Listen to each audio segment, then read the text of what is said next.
हिंदू धर्म सहिष्णु असल्याने हिंदू धर्माची टिंगल करण्याचे षडयंत्र राबवले जात आहे। धर्मनिरपेक्षता ही बेगडी असून ती फक्त हिंदू धर्माविरोधात राबवली जात असते, असे मत जगद्गुरू तुकाराम महाराज संस्थान निवासाचे मठाधिपती हरिभक्तपरायण उद्धव महाराज मंडलिक यांनी व्यक्त केले। अमृतवाहिनी प्रवरामातेच्या तीरावर वसलेल्या ब्रह्मलीन परमपूज्य सुभाषपुरी महाराज यांच्या कृपाशीर्वादाने श्री क्षेत्र कळस बुद्रुक येथे अखंड हरिनाम सप्ताहामध्ये काल्याच्या कीर्तनात ये दशे चरित्र केले नारायणे रांगता गोधने रक्षिताये या गाथ्यातील बाळक्रीडा प्रकरणातील अभंगावर निरूपण करताना ते बोलत होते। यावेळी अगस्ती देवस्थान ट्रस्टचे विश्वस्त विष्णू महाराज बाकचौरे, गणेश महाराज बाकचौरे, कळसेश्वर देवस्थान ट्रस्टचे विश्वस्त देवराम महाराज बाकचौरे, आचार्य अरुण महाराज फरगडे, सरपंच राजेंद्र गवांदे, भाजपा सोशल मीडिया सेलचे जिल्हा संयोजक भाऊसाहेब वाकचौरे, उपसरपंच केतन वाकचौरे आदी उपस्थित होते। मंडलिक महाराज यांनी हिंदू धर्मातील देवदेवता साधुसंत यांच्याबद्दल चुकीचे वक्तव्य करणाऱ्या अपप्रवृत्तीचा आणि ज्यांच्यासमोर केला असे वक्तव्य केले ते महाराष्ट्रातील स्वतःला जाणते नेते म्हणून घेणाऱ्या यांच्या मुखसंमतीचा निषेध व्यक्त केला आहे। हिंदू समाजाने हा निषेध केला पाहिजे। धर्म आणि संस्कृतीला बाधा आणण्याची खोटी धर्मनिरपेक्ष बेगडी आहे। यात फक्त हिंदू धर्मावर लक्ष केलं जात आहे। हिंदू धर्म कोणत्याही जातीचा द्वेष करत नाही। भारत भूमी नेहमी विश्वबंधुत्वाचा संदेश देत असते।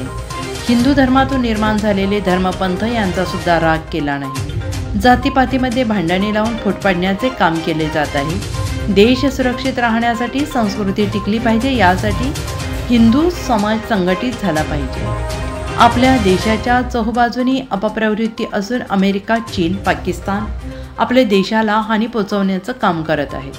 गीता गाथा यांचे ज्ञान आपल्या पुढील पिढीला मिळायला हवं। तरुणांनी कोणाचे दास न होता राजकारणापासून दूर राहिलं पाहिजे। तरुणींनी आपला जोडीदार निवडताना त्यांचे संस्कार पाहिले पाहिजे। झगमगत्या दुनियेच्या नादात लागू नये। आभासी जगाच्या मागे पळू नका असा मंडलिक महाराज यांनी सल्ला दिला। सोशल मीडियावर जाऊन ते वक्तव्य पाहावं। मला खात्री आहे की तुमच्या माझ्या प्रत्येकाला त्याची चीड आल्याशिवाय इतकं अत्यंत हीनपणानं ही माणसं बोलतात। आणि म्हणून मला असं वाटतं या पद्धतीनं सतत या धर्माविषयी, देवाविषयी, संतांविषयी, ग्रंथांविषयी अपमानित करत राहणं हा यांचा हेतू झालेला आहे। आणि हा हेतू चांगला नाही आहे मायबाप हो। उद्या आपली लेकरं बाळं, उद्याच्या पिढ्या या गीता वाचू शकतील का? हे ज्ञानेश्वरीचं पारायण तुम्ही केलं म्हणून माझ्यासारख्या सामान्य कीर्तनकाराला इथं तुम्ही बोलावलं काल्याच्या कीर्तन। पण या लोकांनी ही अशाच पद्धतीचा विचार पसरवून ही ज्ञानेश्वरी, हा गाथा, ही गीता, हे रामायण, हे महाभारत यांना संपवायचंय। कशाला घालवता शक्ती तुम्ही? परवा एक तो कोण, काय नाव त्याचं आडनाव, महाराव ज्ञानेश महाराव या नावाचा माणूस, त्याला खरं म्हणजे मूर्खराव म्हटलं पाहिजे। तो म्हणाला की रामाला देव मानतो आपण, त्यानं बायको टाकून दिली, असं झालं तसं झालं, काही मुद्दे त्यानं मांडले। आता प्रत्येक मुद्द्याला समजून घेतलं पाहिजे। पण आणि रामाला देव कशाला मानायचं? नंतर म्हणाले आपल्या महाराष्ट्रामध्ये अनेक थोर संत महात्मे झाले, त्यामध्ये स्वामी समर्थ हे एक थोर सत्पुरुष संत होऊन गेले। त्या मूर्ख माणसानं स्टेजवरती म्हटलं की हा बिना कपड्याचा हिंडणारा माणूस घरात आणून बसवला, आपल्या घरातली माणसं जर अशी हिंडली तर घरात चालेल का? आणि असं म्हणून स्वामी समर्थांची सुद्धा अत्यंत हीन शब्दामध्ये त्यानं विटंबना केली, रामप्रभूची विटंबना केली।